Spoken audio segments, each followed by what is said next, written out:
Bien, nous reprenons le cours de cette journée des 24 heures pour rebondir au féminin, organisée par Second Souffle. Bienvenue à toutes celles et ceux qui nous rejoignent maintenant pour cette table ronde qui a pour thème les réseaux, voilà, les réseaux d'accompagnement spécialement dédiés aux femmes.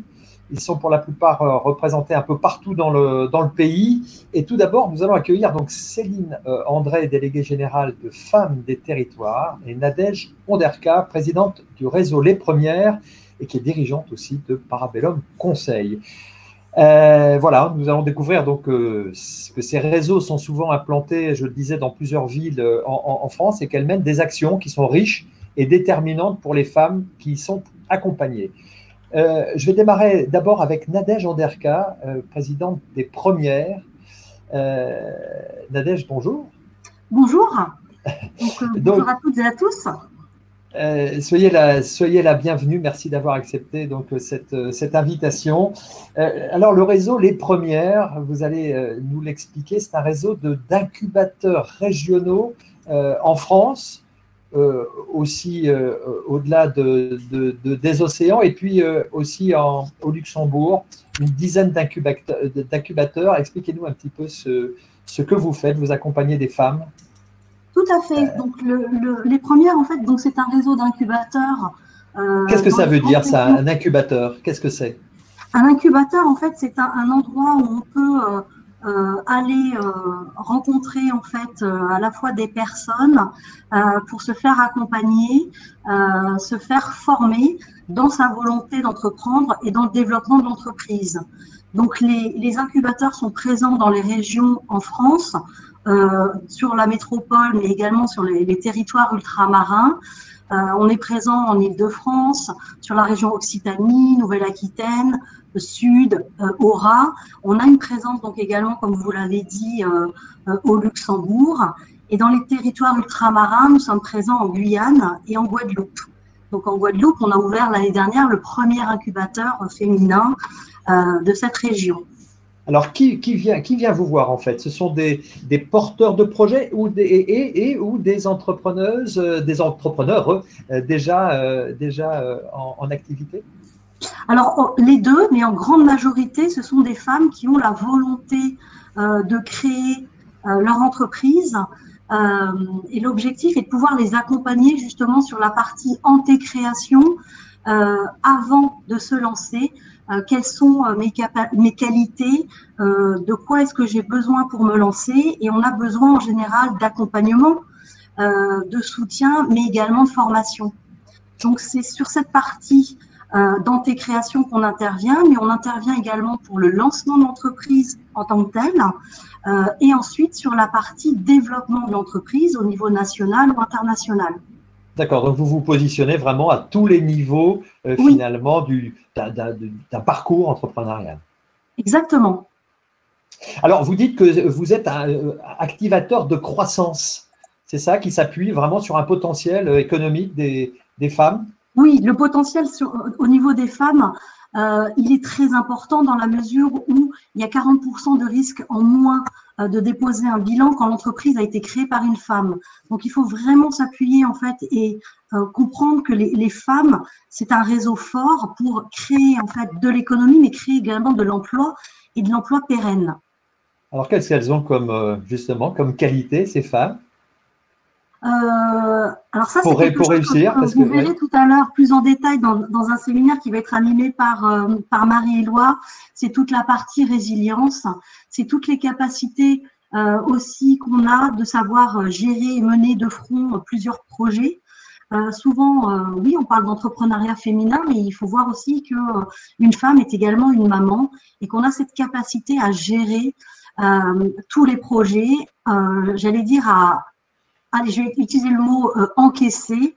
On a cette capacité à avoir une charge mentale qui est quand même assez élevée. Je pense qu'on en parlera tout à l'heure avec Céline. Donc je dirais que les femmes ont cette capacité à être quand même des Wonder Woman. Donc c'est aussi des Wonder Woman de l'entrepreneuriat, même si elles ne le savent pas toujours, et que les réseaux sont justement là pour les convaincre, les aider les aider à oser et les accompagner. On le voyait et on l'entendait avec Olivier Torres qui disait qu'elle avait vraiment de la résistance, de la résilience, de l'endurance, beaucoup d'optimisme aussi. C'est ce que vous le constatez vraiment au quotidien dans votre association d'accompagnement? Alors, on constate qu'il y a une vraie volonté, qu'il y a de l'optimisme, mais qu'on se crée aussi et qu'on a nos propres freins. Que ce soit dans l'entrepreneuriat ou dans le salariat, c'est vrai qu'il y a un vrai plafond de verre qu'on n'ose pas toujours. On se demande toujours, est-ce qu'on a les compétences, est-ce qu'on a les qualités? On voit en fait que dans la partie salariat, les femmes, pour postuler à un emploi, veulent avoir au moins 90% de ce qui est demandé dans une annonce avant de répondre à une annonce. Les hommes, quand ils ont 50 à 60%, ils y vont. Et c'est là où, en fait, il faut travailler sur je peux y aller, j'ai les qualités, j'y vais. Alors, vous avez, en plus, l'actualité, évidemment, vous a certainement poussé à développer cet aspect digital de vos actions. Vous avez une version digitale et une version en présentiel, c'est ça? Tout à fait. Au départ, on était surtout sur le présentiel. Aujourd'hui, on est passé également en 100% digital et on va maintenir aussi cette partie digitale dans la mesure où c'est aussi pratique pour les femmes de ne pas forcément avoir à se déplacer de par la gestion également de leur famille ou de l'emploi qu'elles peuvent déjà avoir et qu'elles sont dans cette démarche de je veux créer quelque chose. Donc, on va travailler ce qu'on appelle en blended learning, c'est mixer le présentiel et le distanciel. Donc, la période de Covid a été une période quand même très difficile. En revanche, ça a été vraiment un accélérateur sur toute la digitalisation, j'allais dire au sens large, des offres. Donc, beaucoup de webinars aussi organisés sur différentes thématiques. Tout à fait. Alors, quels sont les domaines d'activité de vos futurs entrepreneurs? Alors, elles ont la volonté en fait d'intervenir dans beaucoup de secteurs, tout ce qui va être service à la personne, tout ce qui est care, tech for good, c'est assez large. Donc l'agro, j'imagine un peu le bio, la cosmétique aussi, c'est ça, c'est exactement tout ce qui tourne autour en fait du bien-être, de tout ce qui est aussi environnemental. Sociétale, ça c'est très très important en fait pour les femmes. Alors, vous me disiez que 55% des femmes n'identifient pas de rôle modèle. Expliquez-nous un peu.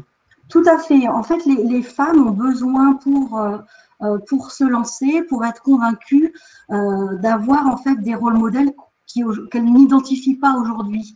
Donc, la force du réseau, c'est de pouvoir, et des réseaux, c'est de pouvoir justement montrer les bonnes pratiques, montrer ce que des femmes ont déjà fait, ce qu'elles ont réussi, mais également montrer les échecs, montrer les différentes étapes et de montrer également les difficultés. C'est important en fait d'avoir des rôles modèles pour s'identifier et pour se dire voilà, je ne suis pas seule. Je rencontre des difficultés, mais je ne suis pas.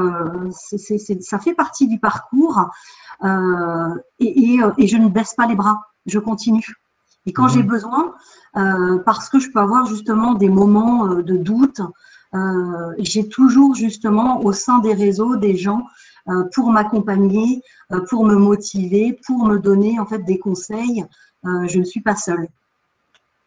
Alors, à quoi ou à qui plutôt pourrait-il ressembler ce rôle modèle? Vous parliez des femmes qui sont résistantes, c'est un peu des Wonder Woman, mais ce n'est pas vraiment des Wonder Woman en fait.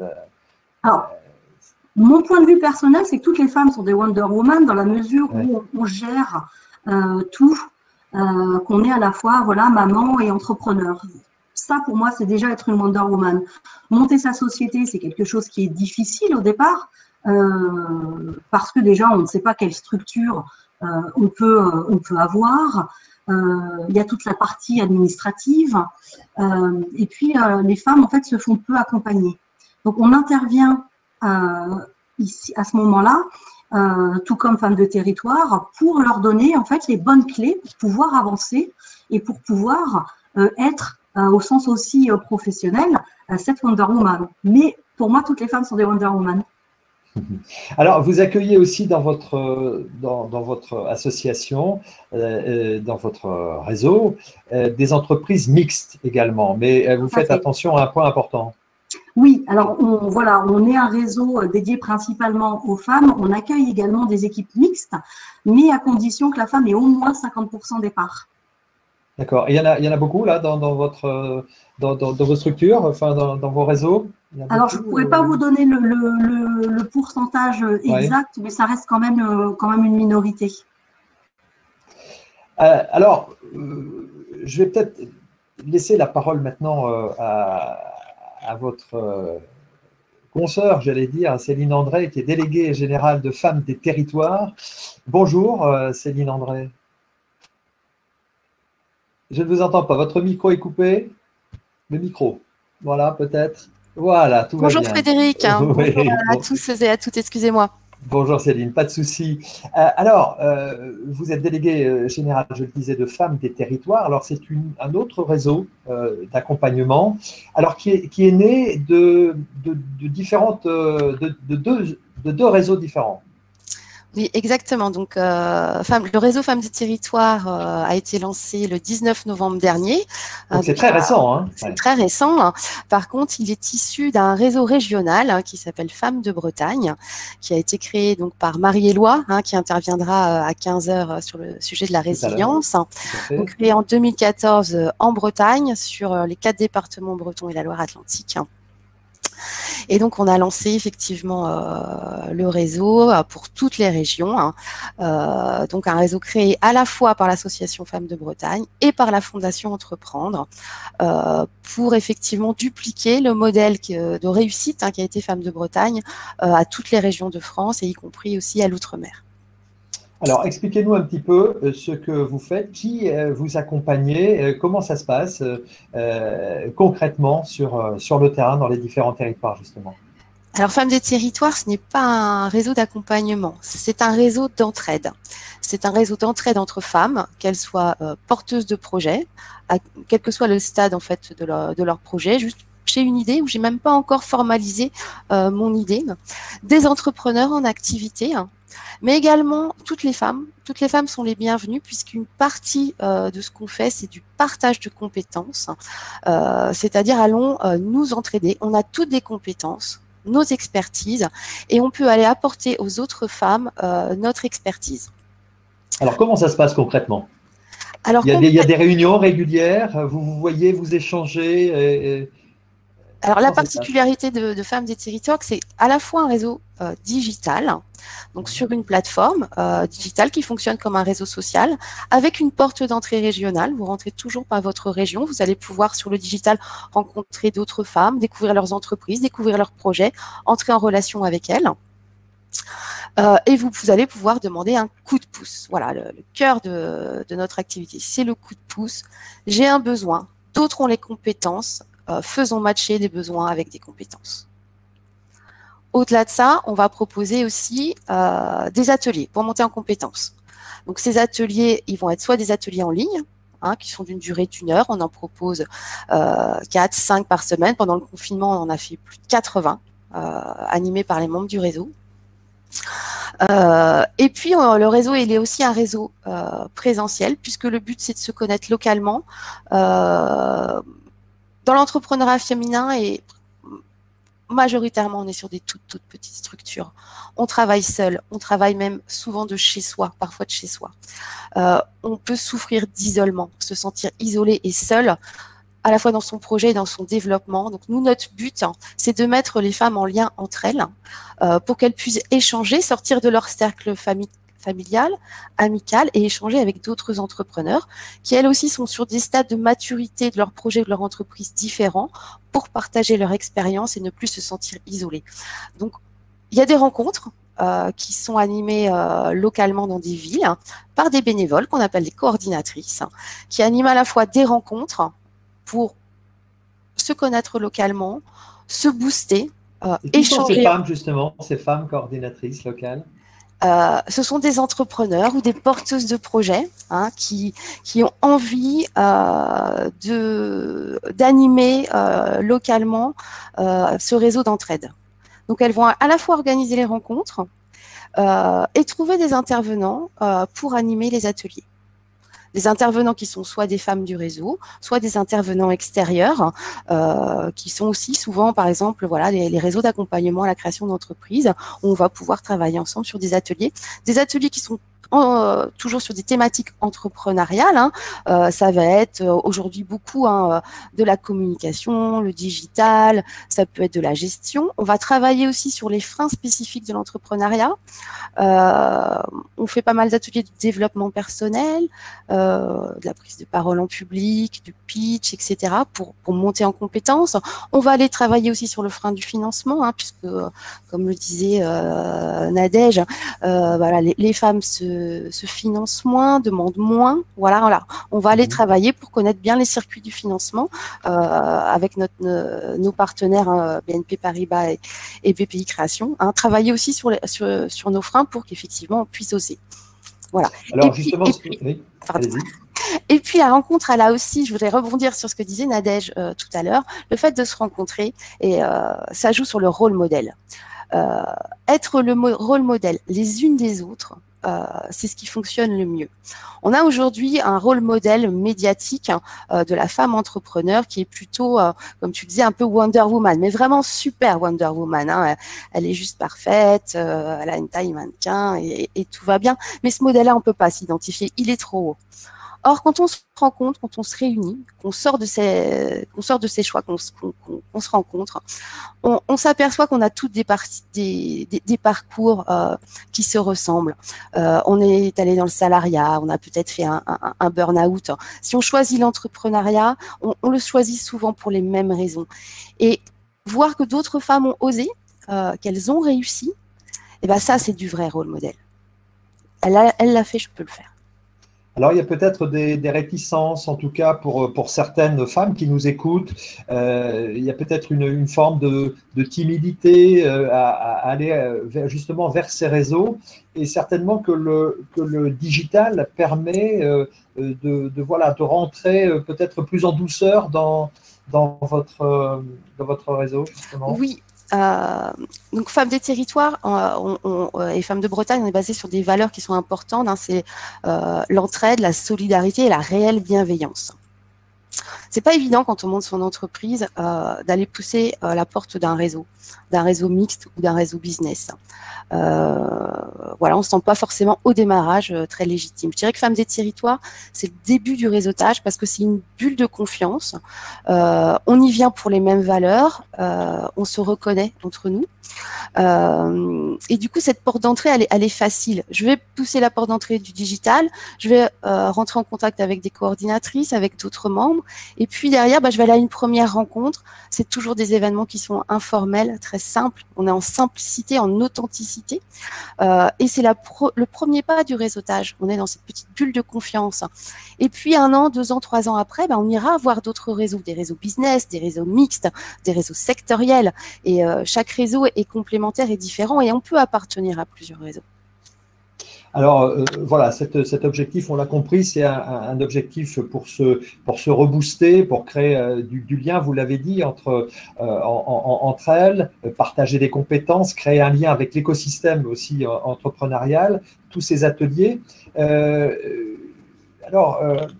J'aimerais savoir si combien de temps en fait reste en accompagnement toutes ces femmes qui sont dans vos réseaux. Elles sont là, elles viennent là prendre quelques conseils et puis quittent le réseau, ou elles sont là pour des durées plus longues. Comment ça se passe? Comment sont vécus ces différents parcours? C'est varié? C'est très varié sur Femmes de Bretagne. On voit ça a été quelque chose de formidable. Femmes de Bretagne est aujourd'hui présent dans plus de 45 villes en Bretagne et en Loire-Atlantique. Aujourd'hui, le parcours, effectivement, c'est que on va rester sur Femmes de Bretagne et Femmes des territoires environ 2-3 ans. Certaines aussi vont prendre des fonctions de coordinatrice. Là, c'est sortir de sa zone de confort souvent. C'est-à-dire, je vais animer. Je viens au début un petit peu pour participer, puis après, je vais donner, hein, c'est ça aussi la beauté d'un réseau d'entraide, hein, c'est que pour que ça fonctionne, faut que ça marche dans tous les sens. Et beaucoup deviennent à un moment coordinatrices. Et puis après, la vie de l'entreprise, et puis comme dans toute association et tout réseau, on va évoluer, l'activité va prendre de l'ampleur. Et puis peut-être que 2 ans, 3 ans plus tard, j'irai vers d'autres horizons et d'autres réseaux. Et c'est normal. Alors, qu'est-ce que vous pourriez donner comme conseil quelque part pour les femmes qui nous écoutent? On sait qu'on a entendu qu'il ne faut pas rester seul, qu'il faut véritablement aller rencontrer, vous parlez des rôles modèles, etc. Qu'est-ce que vous leur diriez à ces femmes qui nous écoutent aujourd'hui? Moi, je dirais qu'il ne faut pas hésiter, comme le disait Céline, à aller voir les réseaux qui sont là, qui sont disponibles et qui accueilleront en fait toutes les femmes avec bienveillance. On peut avoir la volonté de créer son entreprise, ça se fera ou peut-être que ça ne se fera pas, mais en tout cas, il faut en parler, il faut faire part de sa volonté, de ses doutes. Et les réseaux justement féminins sont là, comme le disait Céline, c'est pour vraiment accueillir en toute bienveillance toutes ces femmes qui ont l'envie de créer ou de développer leur entreprise, mais beaucoup au départ de créer. Il ne faut pas rester seul. Et il faut pas avoir honte aussi, il ne faut pas avoir honte, faut oser, c'est ça? Alors, c'est pas une question de honte, non, à créer, non, c'est plutôt qu'il faut oser. Alors, vous dites honte, ça peut-être à poser des questions dans ce sens-là. Oui, il y a toutes les questions, il n'y a pas de mauvaises questions. Toutes les questions sont bonnes à poser et on apporte toutes les réponses possibles. Oui, il faut oser. Il faut oser, il faut vraiment pas hésiter. Les réseaux sont là justement pour aider et pour aider avec bienveillance. Donc, il faut vraiment pas hésiter. Est-ce qu'il faut faire aujourd'hui encore que les mentalités évoluent globalement entre les hommes et les femmes? Comment vous percevez tout ça? Oui, alors on a vu tout à l'heure dans une conférence précédente, une femme posait la question, elle n'osait pas dire qu'il y avait des réunions le mercredi ou tard le soir. Oui, tout à fait. Et elle était embêtée parce qu'elle a une vie de famille. Donc oui, les mentalités doivent changer. Quand on a une entreprise, quand on gère à la fois des équipes hommes et femmes, on doit prendre en compte que les hommes comme les femmes, pour la plupart, ont des familles, ont des responsabilités familiales, ont des enfants et que ce n'est pas toujours à la maman de devoir, je vais dire, se sacrifier. C'est une question d'organisation. Les entreprises peuvent dire, voilà, moi, il y a certaines entreprises qui arrêtent toutes les réunions à partir de 17h ou 17h30 parce qu'il faut pouvoir rentrer, il y a le temps de trajet. On a vu avec le Covid qu'on peut aussi faire tout en distanciel, mais c'est aussi une question d'organisation. Voilà, il y a quand même des entreprises dans les pays du Nord où le temps de travail s'arrête à 16h ou 16h30 parce qu'il y a une vie familiale. Donc, c'est vraiment une question, j'allais dire, de mentalité, d'organisation et de prise en compte, j'allais dire, de la société telle qu'elle est. On est encore dans une société très patriarcale. Oui, il faut changer de mentalité. Alors, on parlait de la maternité. Vous avez une vue particulière justement sur ce sujet, l'une et l'autre? On en parlait dans la table ronde précédente. Est-ce que c'est un frein? Comment on le vit? Est-ce que c'est compatible? Est-ce que ça constitue vraiment un frein presque global par rapport à une démarche de se lancer dans l'entrepreneuriat en se disant mais oui, mais si dans 1 an, dans 2 ans, comment ça va se passer? Comment je vais faire pour gérer tout ça? Se lancer dans l'entrepreneuriat, c'est aussi un projet qu'on ne fait pas seul. C'est vraiment tout ce qu'on essaye de vous dire avec Nadège aujourd'hui, c'est que de toute façon, il va falloir s'entourer au niveau professionnel, mais c'est aussi un projet personnel d'entreprendre. Et comme le disait Mme Ponseri tout à l'heure, on ne fait pas un bébé toute seule, c'est un projet familial. Et quand on a aussi un projet entrepreneurial, c'est un projet qu'on fait à 2. Donc, voilà, envisager d'avoir des enfants en étant entrepreneur, c'est tout à fait possible. Et c'est quelque chose qu'il faut, comme tu disais Nadège, anticiper, organiser. Ça doit clairement pas être un frein si effectivement on n'est pas tout seul. Alors, pourquoi un réseau uniquement pour les femmes? Dites-moi un peu. Alors moi, je vais reprendre les propos souvent de Marie-Éloi, hein, qui a créé Femmes de Bretagne. On va prendre l'exemple du dîner. On peut faire des dîners de filles, des dîners d'hommes et des dîners mixtes. Les trois sont bien. Mais lors de ces trois dîners, on ne parle pas des mêmes choses. On ne les aborde pas de la même manière. Le fait de se retrouver entre femmes, on parle assez cash. On ne va pas parler, on n'y vient pas pour dire tout va bien, etc. Mon entreprise fait performance. On y vient, on est authentique, on se livre. Et il n'y a pas de masque. Il n'y a pas de masque. Il n'y a pas de costume. Il n'y a pas de costume. Et du coup, la parole est très libre. Et du coup, on se sent en confiance et ça fonctionne. Mais ça n'empêche pas, comme je vous le disais tout à l'heure, qu'on peut faire partie d'un réseau féminin et d'un réseau mixte. Et c'est très, très bien. Oui, parce que ça ne doit pas être évident vraiment pour une femme comme ça, au démarrage ou un peu plus tard dans le développement de son entreprise, de se rendre dans un réseau justement mix de business. Voilà, donc c'est vrai que ce que vous dites, ça doit être beaucoup plus tranquille, beaucoup plus tranquille et simple de s'exprimer avec ses pairs, avec des personnes où il y aura pas de tabou ou de sujet particulier. Là, on peut vraiment être cash et s'exprimer avec ses pairs. Exactement, il faut que ça reste quelque chose de simple et d'accessible. Et c'est pour ça qu'on parle vraiment beaucoup de bienveillance. Dans les réseaux business, c'est différent. Hein. Ce sont bien sûr. On y va avec la carte business, entreprise, on montre son chiffre d'affaires, etc.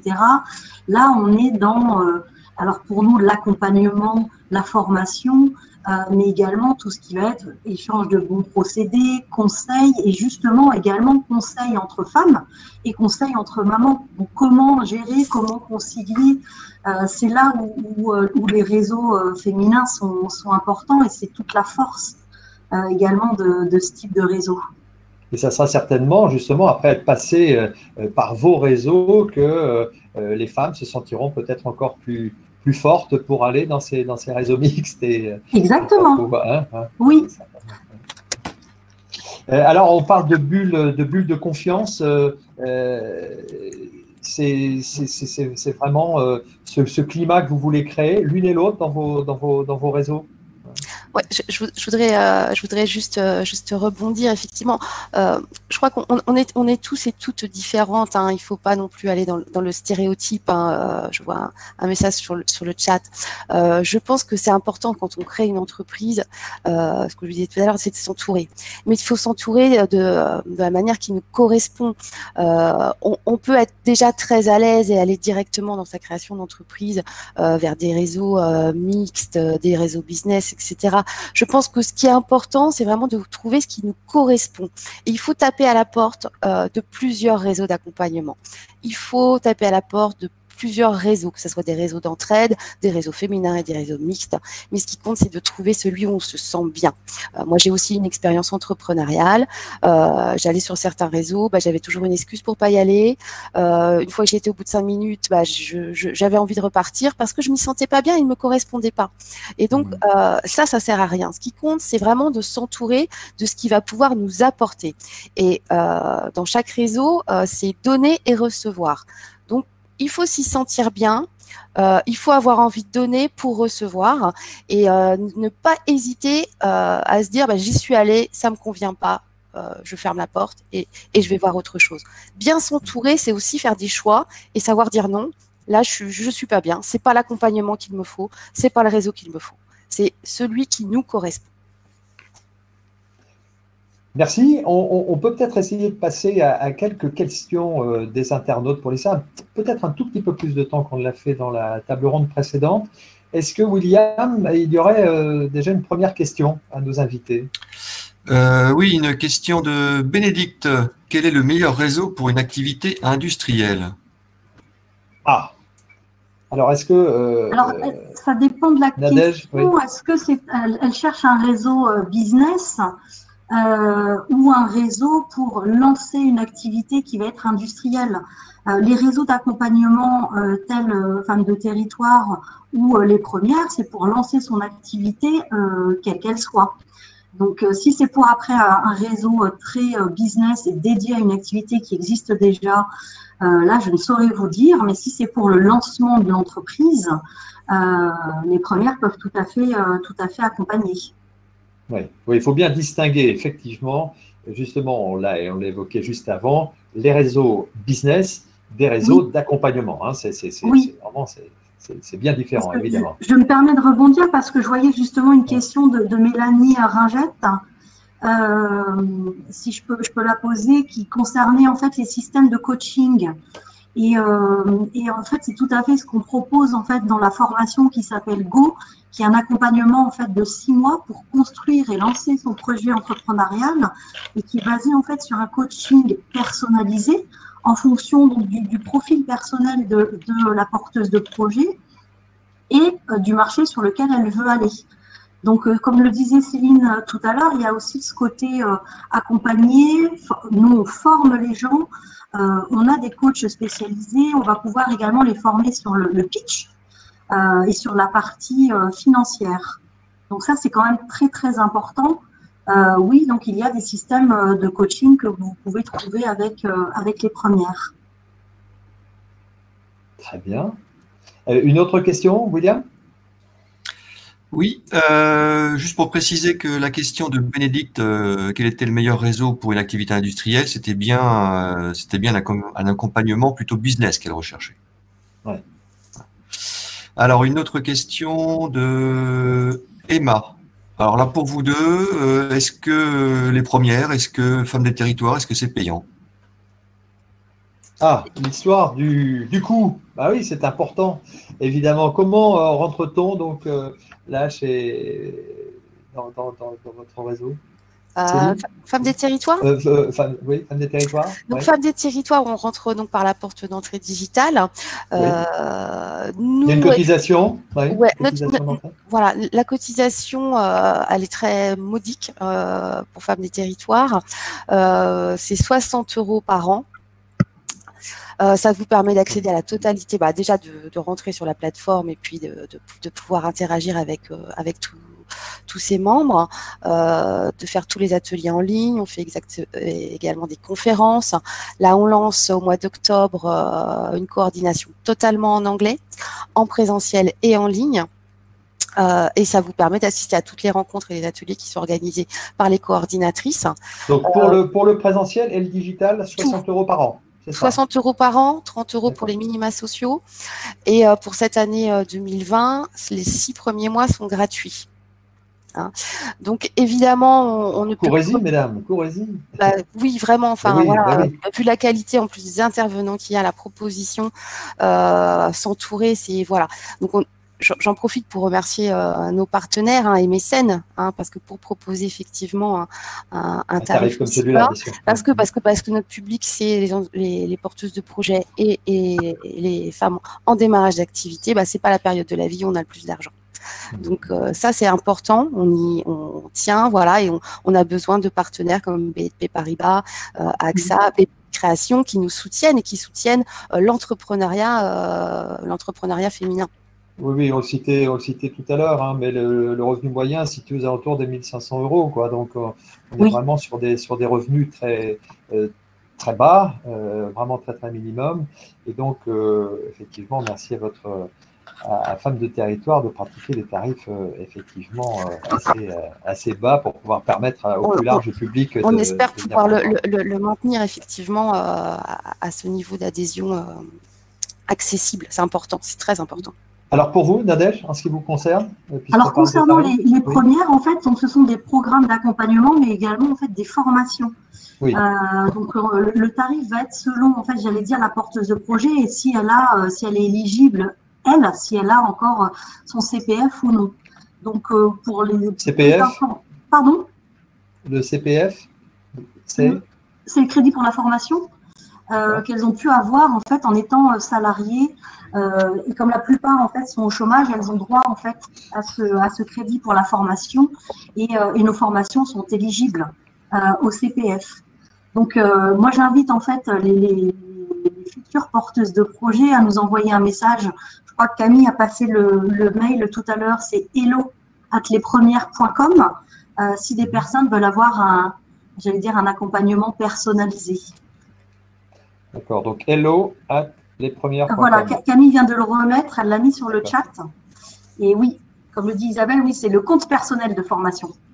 Compte personnel de formation. Oui, c'était anciennement le DIF, et pas le crédit. C'est moi qui dis le crédit. Ça représente quand même des crédits. Oui, certainement, certainement. Alors, une autre question, William. Alors, comment faire pour se rencontrer sur la région parisienne? Alors, en région parisienne, les premières, vous êtes présentes? Ah bah oui, on est présente. Ah oui. Donc, on a en fait l'incubateur Île-de-France. Pareil, vous pouvez nous envoyer un message sur hello@lespremières.com et on vous enverra vers la bonne personne. Ce sera certainement la déléguée générale, Maude, qui pourra vous rencontrer. Donc, qui se trouve où? Vous le savez? Non? Vous avez une idée de l'adresse? Ah, elle est à Paris. On est hébergé en fait chez BNP, qui est notre partenaire. Voilà. Et oui, pour vous, Céline?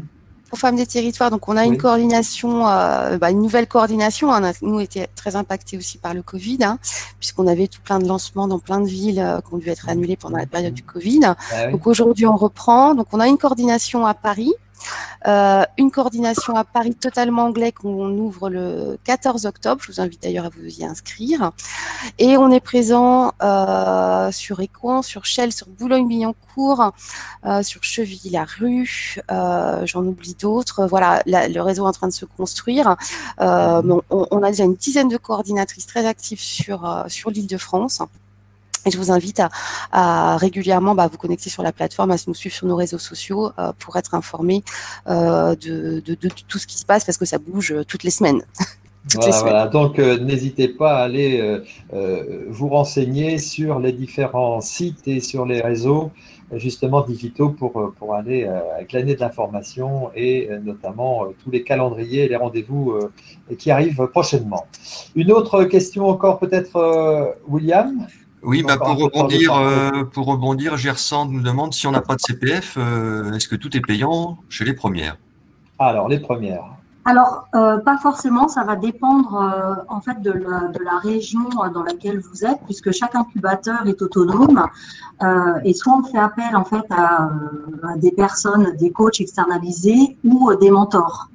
Donc, pour ça, il faut vraiment se rapprocher en fait de son incubateur au niveau local. Mais comment ça fonctionne? C'est un abonnement un peu à l'année? Non, il n'y a pas d'abonnement. Ce sont des formations. Ce sont des formations, vraiment. Donc, on s'inscrit aux formations. En fonction de la région, en fonction des coachs ou des intervenants, les tarifs peuvent, j'imagine, varier. Ensuite, la question, c'est aussi à quel moment de vie vous en êtes dans votre entreprise. Est-ce que vous en êtes au démarrage, à la création, ou est-ce que vous demandez un suivi parce que la formation Boost, c'est quand même une formation qui va sur 6 mois. Et la formation Boost pour le développement de son entreprise au niveau national ou international, là, c'est un accompagnement qui dure 10 mois, 8 à 10 mois en moyenne. D'accord. Donc là, il y a un engagement à plus long terme, on va dire, sur ces formations-là. Oui. C'est vraiment un programme de formation. D'accord. Encore quelques questions, William, s'il y en a. Plein d'internautes aujourd'hui nous suivent. Oui, une question de Patricia. Où peut-on trouver les dates et lieux des rencontres avec les coordinatrices? Sur le site web, je suppose? Alors oui, donc il faut donc s'inscrire. Vous inscrivez, vous créez votre profil sur la plateforme de Femmes des Territoires, vous complétez votre fiche projet, votre fiche entreprise, et vous avez la possibilité de rejoindre. En fait, on fonctionne sur la plateforme avec des communautés. Des communautés locales. Dès lors qu'il y a une communauté locale, ça veut dire qu'il y a un groupe qui est animé par une ou des coordinatrices. En général, elles sont plusieurs. Donc aujourd'hui, vous en avez 45 en Bretagne et vous en avez 30 sur les territoires de Femmes des Territoires. vous avez une rubrique, donc vous suivez les communautés, vous avez les infos, et vous avez une rubrique événements, et vous retrouvez tous les événements, qu'ils soient en présentiel ou en ligne. Vous pouvez filtrer en fonction de votre région et voir tout ce qui va se passer. Il y a des événements tous les jours. Et ça se développe, hein, puisque voilà, l'objectif, c'est d'impulser des communautés collaboratives pour mettre en lien plus de 75 000 femmes d'ici 5 ans. Hein, et ça, oui, soyons ambitieuses, soyons ambitieuses, osons. On parlait de l'ambition, hein, c'est ça, il faut oser. Ouais. C'est tout à fait réalisable. C'est tout à fait réalisable. J'en doute pas. Alors, encore une ou deux questions. Alors, est-ce que les formations des premières sont disponibles uniquement en ligne? Non. Alors, Nadège, non. Non, en fait, les formations sont à la fois en présentiel et en distanciel. Ça va dépendre. Quand on a eu la période de Covid, tout est passé en 100% digital. Mais sinon, c'est un mix de distanciel et présentiel. Une question, je crois que c'est pour Femmes des Territoires, ou peut-être les premières. Lorsque nous sommes sur une activité entre plusieurs régions, où s'inscrire?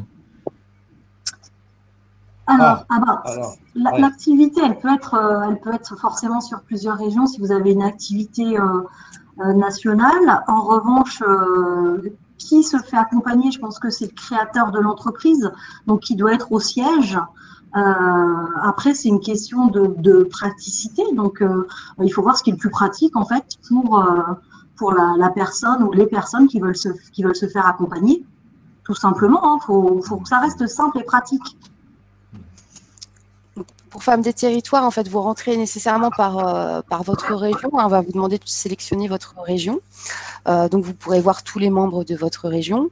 Et puis ensuite, si vous le souhaitez, vous pouvez suivre une autre région.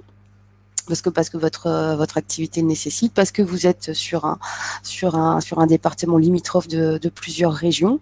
Mais de toute façon, pour l'instant, nous, voilà, le réseau il est récent, on n'est pas présent encore partout. Hein. Notre objectif, c'est d'être présent à 5 ou 7 ans, effectivement, partout en France, y compris, et c'est vraiment notre objectif, hein, en secteur rural et semi-rural. Hein. On ouvre là des coordinations, on est allé à Saint-Geniès-de-Comolas, on va aller dans le Béarn, on va aller dans le pays de la Thiérache, dans l'Aisne. L'objectif, c'est que vous puissiez trouver d'ici 5 à 7 ans une coordination en présentiel dans un rayon de 30 km, 30 minutes de chez vous. Voilà. Donc, voilà. Alors, Céline, j'ai juste une question. Est-ce que, justement, vous imaginez d'organiser ponctuellement, bien sûr, ou une fois par an, des rencontres comme ça avec des membres voilà, qui se réuniraient comme ça de différentes régions pour créer encore une synergie encore plus grande? Bah bien sûr. Hein, on a évidemment cet objectif, c'est de se réunir autour d'événements. Hein, comme Femmes de Bretagne, c'est si bien le faire. Hein, un événement annuel. Hein, autour de l'entrepreneuriat. On a organisé il y a 2 ans le prix Éco-Visionnaire, hein, pour récompenser des femmes dans le développement durable, ayant une action sur leur territoire et dans le développement durable, parce que, comme je vous le disais tout à l'heure, voilà, on est souvent des toutes petites entreprises. Il y a plein d'initiatives au niveau local qui mis bout à bout, font avancer la société. Et donc, notre ambition, c'est vraiment de les mettre en visibilité, hein, puisque les entreprises portées par des femmes sont souvent ne sont pas visibles. Et toutes ensemble, justement, c'est de permettre qu'on soit plus visible et qu'on puisse faire avancer la cause de l'entrepreneuriat féminin un peu plus vite. Alors, Nadège, une question. Quels sont les freins majeurs qu'il faut absolument essayer d'éliminer par rapport à cette création au féminin? Alors, je voulais juste rebondir sur la question précédente, oui. Concernant en fait les événements, puisqu'on organise aussi, nous, chaque année, un événement qui regroupe à la fois tous les incubateurs et toutes les porteuses de projets, qui s'appelle le Maker Day. où viennent toutes les personnes de France et des territoires ultramarins, mais également du Luxembourg, pour se retrouver en une journée événementielle qui est organisée sous le haut patronat de M. Bruno Le Maire et qui a lieu au ministère de l'Économie et des Finances à Bercy. Donc c'est l'occasion de se retrouver, de partager et d'animer ensuite en petits groupes des ateliers avec des sujets sur les soft skills, les hard skills, tout ce qui peut aider en fait les femmes dans leurs projets de création d'entreprise, mais également de développement d'entreprise.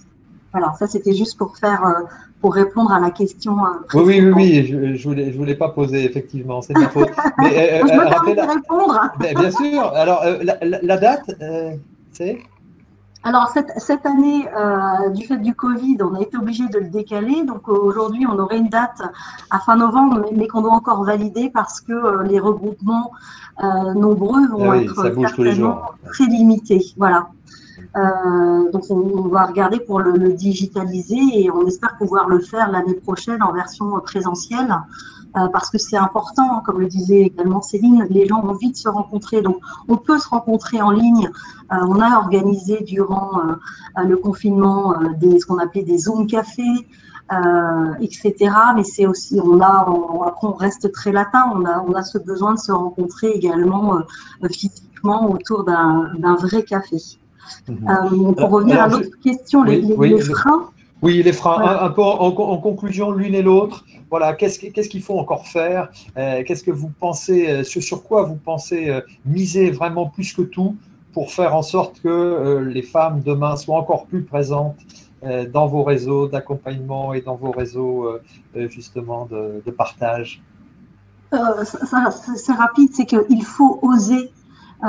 Oser venir nous voir, oser avoir et démarrer votre idée d'entreprise, mais surtout, voilà, il faut oser et ne restez pas seul. Céline, le petit mot de la fin? Le petit mot de la fin, c'est s'entourer.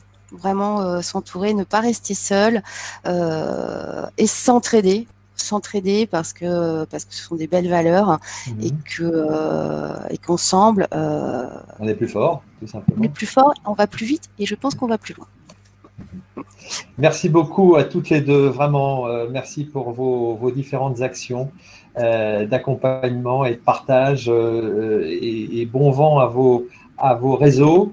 Sur tout le territoire. Bonne chance à vous et bravo pour ce que vous faites. Merci évidemment à William pour son soutien, pour toutes les questions qu'il peut glaner sur le chat. Et puis, merci à toutes celles et ceux qui nous ont suivis pour cet atelier. On se retrouve dans un petit quart d'heure pour compléter cette journée des 24 heures pour rebondir au féminin. Merci à tous et à tout à l'heure. Merci beaucoup. Merci. Au revoir. Merci.